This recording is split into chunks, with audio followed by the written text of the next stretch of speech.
The Path of Prosperity. Chapter 3. The Way Out of Undesirable Conditions.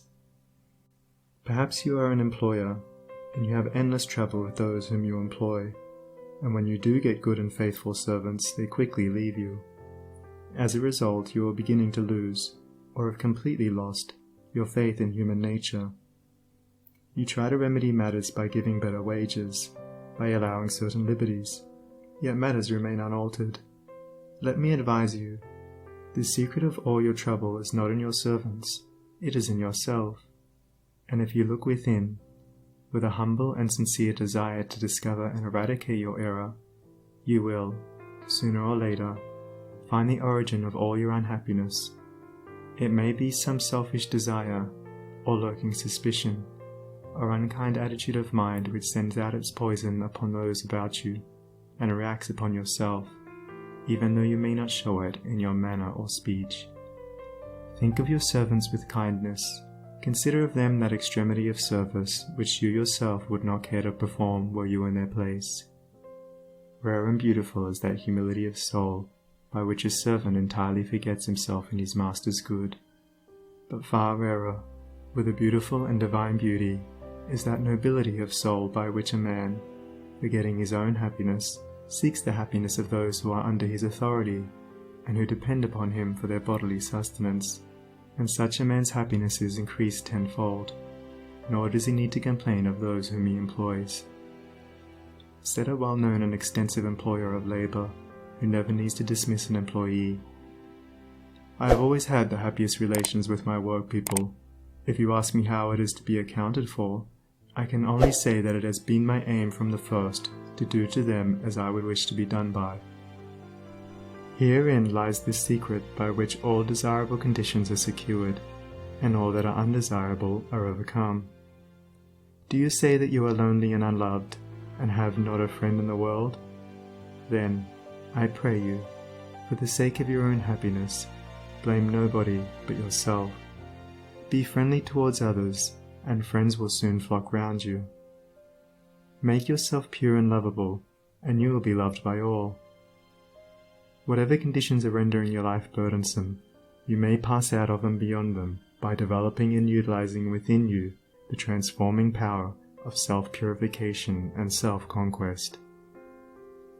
Be it the poverty which galls, and remember that the poverty upon which I have been dilating is that poverty which is a source of misery, and not that voluntary poverty which is the glory of emancipated souls, or the riches which burden, or the many misfortunes, griefs, and annoyances which form the dark background in the web of life. You may overcome them by overcoming the selfish elements within which give them life.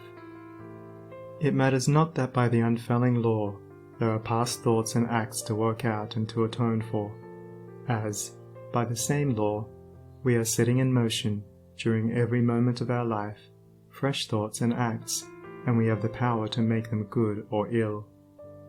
Nor does it follow that if a man, reaping what he has sown, must lose money or forfeit position, that he must also lose his fortitude or forfeit his uprightness, and it is in these that his wealth and power and happiness are to be found. He who clings to self is his own enemy, and is surrounded by enemies. He who relinquishes self is his own saviour, and is surrounded by friends like a protecting belt. Before the divine radiance of a pure heart, all darkness vanishes, and all clouds melt away, and he who has conquered self has conquered the universe. Come, then, out of your poverty, come out of your pain, come out of your troubles, and sighings, and complainings, and heartaches, and loneliness, by coming out of yourself. Let the old tattered garment of your petty selfishness fall from you, and put on the new garment of universal love. You will then realize the inward heaven, and it will be reflected in all your outward life. He who sets his foot firmly upon the path of self-conquest, who walks, aided by the staff of faith, the highway of self-sacrifice, will assuredly achieve the highest prosperity, and will reap abounding and enduring joy and bliss.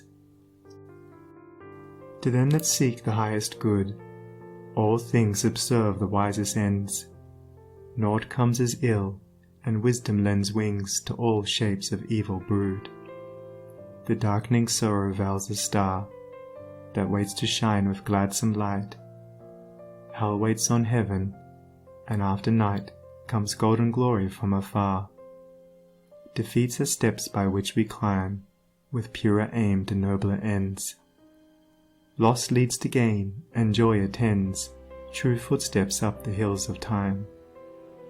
Pain leads to paths of holy bliss, to thoughts and words and deeds divine, and clouds that gloom and rays that shine along life's upward highway kiss.